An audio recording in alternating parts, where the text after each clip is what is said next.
오늘은 기도하실 때 저희 교회 성도님들을 위해서 기도해 주세요. 무더운 여름에 건강 잃지 않고, 특별히 요즘 또 코로나 바이러스가 이렇게 조금 많이 다니는 것 같아요.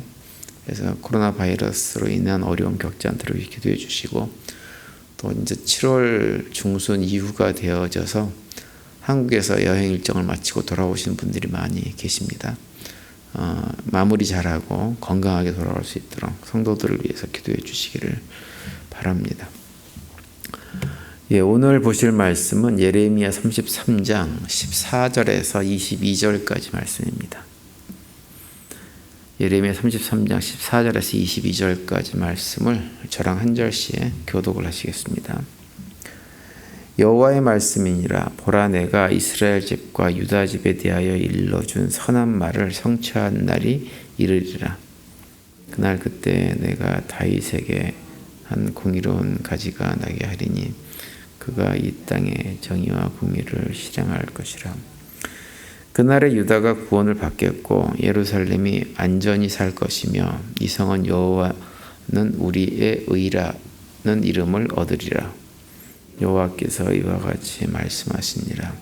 이스라엘 집의 왕 위에 앉을 사람이 다윗에게 영원히 끊어지지 아니할 것이며 내 앞에서 번제를 드리며 소제를 사르며 다른 제사를 항상 드릴 레위 사람 제사장들도 끊어지지 아니하리라 하시니라. 여호와의 말씀이 예레미야에게 임하니라. 이르시되 여호와께서 이와 같이 말씀하시니라. 너희가 능히 낮에 대한 나의 언약과 밤에 대한 나의 언약을 깨뜨려 주야로 그때를 잃게 할 수 있을진데 내 종 다윗에게 세운 나의 언약도 깨뜨려 그에게 그의 자리에 앉아 다스릴 아들이 없게 할 수 있겠으며 내가 나를 섬기는 레위인 제사장에게 세운 언약도 파할 수 있으리라. 22절 다 같이요. 하늘의 만상은 셀 수 없으며 바다의 모래는 측량할 수 없나니 내가 그와 같이 내 종 다윗과 자손과 나를 섬기는 레위인을 번성하게 하리라 하시니라. 아멘. 요즘 우리가 이제 예레미야서를 쭉 읽으면서 한 가지 좀 확인할 수 있는 것은 뭐가 있냐면 이 예레미야서는 아주 극단적인 두 가지 상황을 반복해서 선포하고 있다고 하는 사실입니다. 하나는 뭐냐 하면 유다와 예루살렘에 대한 아주 무시무시한 심판의 메시지가 계속 선포되어 있죠. 그래서 그 선포된 심판의 말씀 그대로 유다는 결국 바벨론에 의해서 치욕적인 아주 패배를 당하고 그 예루살렘과 성전을 비롯한 모든 것들이 이제 파괴되는 경험을 해야만 했습니다. 그런데 동시에 또 하나 또 선포되는 것이 무엇이냐면 하나님께서 그런 예루살렘과 유다를 온전하게 회복해 줄 것이라고 하는 메시지예요. 어제 살펴보았던 예레미야 33장 그 앞부분에도 보면 어떤 얘기를 하고 있냐면 도저히 회복 가능성이 없어 보이는 유다와 예루살렘을 온전하게 회복을 해가지고 그 성에서 환호하는 소리, 기뻐하는 소리, 감사와 찬양을 부르는 이런 소리들이 넘치게 될 것이라고 이렇게 선포를 하죠. 그러면서 이제 그들이 과거에 지었던 모든 죄악들도 다시는 기억되지 않을 것이다. 이렇게 선포를 합니다. 그 내용이 오늘 보면 바로 앞에 11절에도 보시면 이렇게 말씀하고 있는데요. 황폐하여 사람도 없고 주민도 없고 짐승도 없던 유다 성읍들과 예루살렘 거리에서 즐거워하는 소리, 기뻐하는 소리, 신랑의 소리, 신부의 소리와 및 만군의 여호와께 감사하라. 여호와는 선하시니 그 인자하심이 영원하다 하는 이런 소리들이 예루살렘 성에서 들리게 될 것이다. 이렇게 말씀을 해주고 있는 걸 볼 수가 있어요. 우리가 흔히 하는 얘기 가운데 어떤 얘기가 있냐면 그 양극단은 통한다라고 하는 말이 있습니다. 여러 가지 의미로 그런 표현을 쓰는데요. 심판과 회복도 사실은 둘은 통하는 것입니다. 그래서 예레미야서뿐만 아니라 다른 예언서들에도 보면 그런 내용들을 동일하게 말씀하는 것을 많이 볼 수 있어요. 우리 인간의 그 타락한 본성이라고 하는 것은 남한국 유다를 비롯해가지고 북왕국 이스라엘 민족이 하나님께 심판을 받는 것과 같이 그런 심판을 경험하지 않고는 본래의 모습, 처음에 하나님께서 창조하셨던 그 본래의 모습으로 회복될 수가 없는 존재입니다. 그래서 우리가 온전한 회복을 경험하기 위해서는 무엇이 반드시 전제되어야 되냐면 완전한 파괴가 전제되지 않으면 안 되는 거예요. 그걸 우리에게 극단적으로 가장 잘 명확하게 보여주는 예가 바로 이스라엘 백성들의 광야 생활입니다. 이스라엘 백성들의 광야 생활은 엄밀하게 말해서 살기 위해서 나온 여정이 아니라 죽기 위한 여정이었다고 할 수가 있어요. 그래서 애굽을 탈출했던 이스라엘 백성들이 어떻게 됐나요? 여호수아와 갈렙을 제외하고 광야에서 모두 다 죽어야만 했습니다. 그리고 나서 이제 여호수아와 갈렙의 지도하에 인도하에 출애굽한 2세대들이 부모 세대는 다 죽고 새롭게 태어난 2세대들이 가나안 땅 약속의 땅으로 들어갈 수가 있었죠. 그러니까는 하나님 백성으로 온전하게 회복되기 위해서는 다시 말하면 하나님께서 처음 창조하셨던 본래의 모습을 회복해서 에덴 동산과 같은 그런 삶으로 회복되려면 어떻게 되느냐? 타락한 육신을 입고 살아가는 우리의 옛사람이 완전히 죽어야 합니다. 그러니까 온전한 회복은 옛사람의 완전한 죽음을 통해서만 가능한 거예요. 그래서 죽지 않으려고 버티면 무엇도 일어나지 않나요? 회복도 일어나지 않고 경험할 수가 없는 거예요. 죽어야 회복이 가능합니다. 부활이라고 하는 것도 뭘 전제로 하나요? 죽음을 전제로 하는 거예요. 죽음이 없으면 부활의 영광도 존재하지 않는 거예요. 그래서 하나님 백성들은 하나님 백성으로 온전해지려면 1차적으로 죽어야 됩니다. 그래서 갈라디아서 2장 20절에 보면 사도 바울은 뭐라고 얘기하냐면 자신이 그리스도와 함께 못 박혔다라고 얘기하면서 이제는 내가 사는 것이 더 이상 아니다 이런 고백을 하는 것을 볼 수가 있죠. 그래서 예수 그리스도의 십자가의 죽음은 단순하게 예수 그리스도의 죽음만을 말하는 것이 아니죠. 무엇을 얘기하냐? 동시에 우리들의 옛사람이 그리스도와 함께 죽었다고 하는 것을 우리에게 보여주고 있는 거예요. 그래서 로마서 6장 6절에 보시면 이렇게 말씀합니다. 우리가 알거니와 우리의 옛사람이 예수와 함께 십자가에 못 박힌 것은 죄의 몸이 죽어 다시는 우리가 죄에게 종로로 타지 아니하려 함이니 이렇게 말씀을 하고 있어요. 죽어야 타락한 본성을 가진 옛사람이 죽어야 다시는 죄에게 종로로 타지 않는 삶을 살 수가 있는 거예요. 근데 우리는 안 죽으려고 얼마나 악을 쓰는지 모릅니다. 시퍼렇게 살아있어야 사는 것 같아요. 조금만 누가 날 죽이려고 하면 그걸 견디지를 못합니다. 그런데 성경은 우리한테 뭘 얘기하냐면 너희가 온전하게 하나님 백성답게 살고 싶으냐? 그러면 죽어야 된다. 이렇게 말씀하는 거예요. 이 로마서 6장 6절에서 우리가 다시는 죄에게 종로로 타지 않는다고 하는 것은 뭐냐면 우리 삶 속에 하나님께서 이루시고자 하는 재창조 역사가 실질적으로 일어났다고 하는 거예요. 그런데 그렇게 재창조 역사가 일어나기 위한 전제가 무엇이냐? 우리가 그리스도와 함께 우리의 옛사람이 십자가에서 죽어야 된다고 하는 거죠. 우리가 죽으면 죽음으로 끝나는 것이 아니라 하나님께서 우리를 부활하게 만들어 주세요. 그래서 예레미야서는 회복을 말하면서 예수 그리스도를 선포하는 것을 볼 수가 있습니다. 오늘 본문 14절과 15절에 보시면 여호와의 말씀이니라 보라 내가 이스라엘 집과 유다 집에 대하여 일러준 선한 말을 성취할 날이 이르리라. 그날 그때 내가 다윗에게서 한 공의로운 가지가 나게 하리니 그가 그 땅에 정의와 공의를 실행할 것이라 이렇게 말씀합니다. 여기서 말하는 다윗에게서 나오는 공의로운 한 가지는 누구냐? 궁극적으로 예수 그리스도를 의미하는 거예요. 그런데 여기서 다윗에게서 한 공의로운 가지가 나온다고 하는 말은 역설적으로 뭘 얘기하냐면 다윗으로부터 나온 많은 가지들이 공의롭지 못했다는 전제 속에서 이 얘기를 하고 있는 거예요.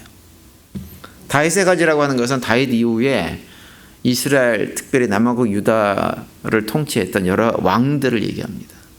그 왕들이 온전히 공의로운 왕이었다고 한다면 굳이 한 공의로운 가지가 나타날 것이다 라고 하는 표현을 새삼 할 필요가 없는 거예요. 근데 공의롭지 못한 가지들, 왕들이 수없이 많이 있었기 때문에 이런 말씀을 하고 있는 거예요.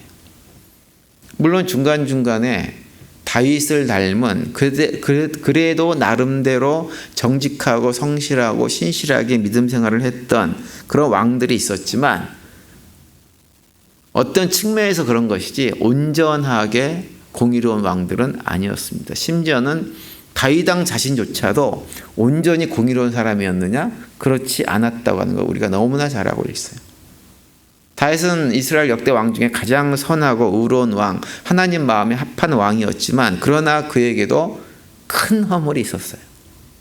우리가 잘 아는 대로 우리아의 아내 밧세바를 범하고 임신을 시키자 그 사실이 드러날까 봐 우리아 장군을 갖다가 전쟁터에서 죽게 만들어 버립니다. 다윗은 사실 그거 외에는 큰 허물이 없지만 그 살인죄는 그 어떤 허물보다 큰 허물입니다. 다윗 왕도 그런 사람이었어요. 그래서 다윗이 그런 사람이었기 때문에 다윗 왕 이후에 많은 왕들이 다윗 왕과 같은 아름다운 모습, 그런 대로 괜찮은 모습을 보이긴 했지만 엄밀한 의미에서 공의로운 왕은 존재하지 않았습니다. 그리고 결국은 나중에 이제 히스기야 임금 같은 경우에 상당히 다윗 왕과 비슷한 왕이었지만 그의 아들 므낫세에 이르게 되어지면 그 죄악이 극에 달해서 결국은 하나님께서 남왕국 유다조차도 멸망시키기로 결정을 해버리죠. 그리고 이제 그 결과가 우리가 요즘 보고 있는 예레미야서에 나오고 있는 여러 가지 하나님의 메시지들인 것입니다. 그런데 그런 상황 속에서 하나님께서 한 의로운 가지를 반드시 나오게 하겠다고 하는 거예요. 다시 말하면 다윗과는 차원이 다른 공의로운 한 왕이 등장할 것이라고 말씀하시는데 이 얘기는 누구냐? 예수 그리스도의 등장을 말씀하고 있는 거예요. 그래서 그 왕이 오시면 어떻게 되느냐?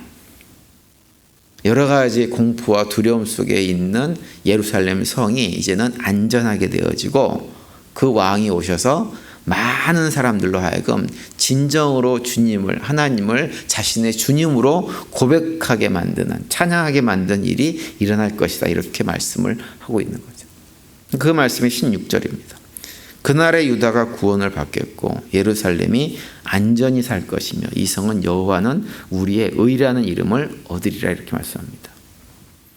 여기서 여호와는 우리의 의라고 하는 표현은 여호와가 우리의 의로움이라고 하는 말이에요. 다시 말하면 여호와만이 우리의 모든 죄악으로부터 구원해 주시는 유일한 분이라는 고백이 그 성에 가득 차게 될 것이라고 하는 거죠. 그러면서 이제 17절 이하에서 그렇게 회복된 하나님 백성들이 어떠한 삶을 살아가게 될 것인지를 쭉 선포를 합니다. 17절과 18절에 보시면 여호와께서 이와 같이 말씀하시니라. 이스라엘 집에 왕위에 앉을 사람이 다윗에게 영원히 끊어지지 아니할 것이며 내 앞에서 번제를 드리며 소제를 사르며 다른 제사를 항상 드릴 레위 사람 제사장들도 끊어지지 아니하리라 하시니라 이렇게 말씀하세요. 여기서 왕위에 앉을 사람, 그 왕의 모습, 다윗에게서 영원히 끊어지지 않겠다고 하는 것은 무엇을 얘기하냐면 예수님께서 영원히 왕이 돼서 통치해 주실 것이라고 하는 얘기예요. 무슨 새로운 왕들이 나타나는 것이 아니라 이제 다윗의 가지에서 나타난 한 의로운 왕, 공의로운 왕이 영원히 통치하기 때문에 끊어지지 않게 되는 거죠. 우리 인간들이 통치하며 끊어지게 되어 있습니다. 그런데 예수 그리스도께서 통치하시면 영원히 끊어지지 않는 그런 일들이 일어나게 될 것이라고 말씀을 하고 있는 거예요. 그리고 그 왕의 통치 아래서 어떤 사람들이 또 등장하느냐? 항상 하나님께 예배하고 제사 드리는 제사장들도 끊어지지 않을 것이다 라고 얘기하는 거예요. 그 사람들은 누굴까요? 우리들을 말하는 거예요. 성도들을 말하는 거예요. 그 예수님과 함께 예수님의 이름에 의지해서 그분의 은혜에 의지해서 하나님을 찬양하고 경배하는 사람들이 끊어지지 않게 될 것이다 라고 말씀을 해주고 있는 거예요. 그러면서 이제 19절 이하에 보면 하나님께서 주신 이 약속이 결코 깨어지지 않을 것이다. 밤을 낮으로 바꾸고 우리 인간들이 낮을 밤으로 바꿀 수 있는 그런 일들이 벌어진다고 한다면 이 약속이 깨질 수 있겠지만 그런 일들은 벌어지지 않기 때문에 영원히 깨질 수 없다라고 하는 얘기를 19절 이하에서 하고 있는 것을 볼 수가 있습니다. 하나님께서 예레미야에게 약속하셨던 약속의 말씀이 어떻게 성취되었냐면 지금 우리 삶 가운데 성취되어져서 우리가 지금 이 자리에 있는 것입니다. 우리 인간의 존재는 우리 사람이라는 존재 자체만 보면 그 어떤 희망도 발견할 수가 없어요. 요즘 미국이 대통령 선거를 하면서 많은 사람들이 트럼프가 미국의 희망인 것처럼 난리 법석을 칩니다. 또 어떤 사람들은 바이든 대통령이 민주당 정권에 들어서야 미국의 희망이 있다고 얘기를 해요. 다 말이 안 되는 얘기입니다. 사람이라는 존재는 누가 되었든지 누가 대통령이 되고 누가 지도자가 되어줘도 거기엔 희망이 존재하지 않아요. 우리 인간이 아무리 노력하고 수고하고 애쓴다고 해도 우리 인간은 어떤 존재냐? 결코 심판을 피할 수 없는 존재입니다. 그런데 그런 우리 인간 삶 가운데 예수 그리스도가 오셔서 우리가 감당할 수 없는 우리의 모든 율법을 범하고 살아가는 우리의 모든 죄악들을 용서해 주시고 우리 대신 하나님께 주신 율법을 스스로 완성하심으로 해가지고 우리의 죄를 대속해 주셨기 때문에 우리가 살 수 있는 길이 열리고 회복을 경험하고 그것을 지금 누리고 살아가고 있는 거예요. 오늘 하루 또 지내시면서 그 공의로운 가지로 이 세상에 오셔가지고 우리를 의의 길로 온전한 하나님 백성으로 인도해 주시는 예수 그리스도를 깊이 묵상하는 하루가 될 수 있게 되기를 간절히 바랍니다. 그리고 그 가운데 그 놀라운 은혜 가운데 감사하시면서 여전히 우리 안에서 일하시는 재창조의 역사를 행하고 계시는 성령 하나님을 의지하는 가운데 믿음으로 승리하는 하루가 될 수 있게 되기를 바랍니다. 오늘도 그런 고백 가운데 믿음 안에서 승리하시고 또 주님께 주시는 참된 평강을 누리며 살아가는 복된 하루가 되시기를 간절히 축원을 드립니다.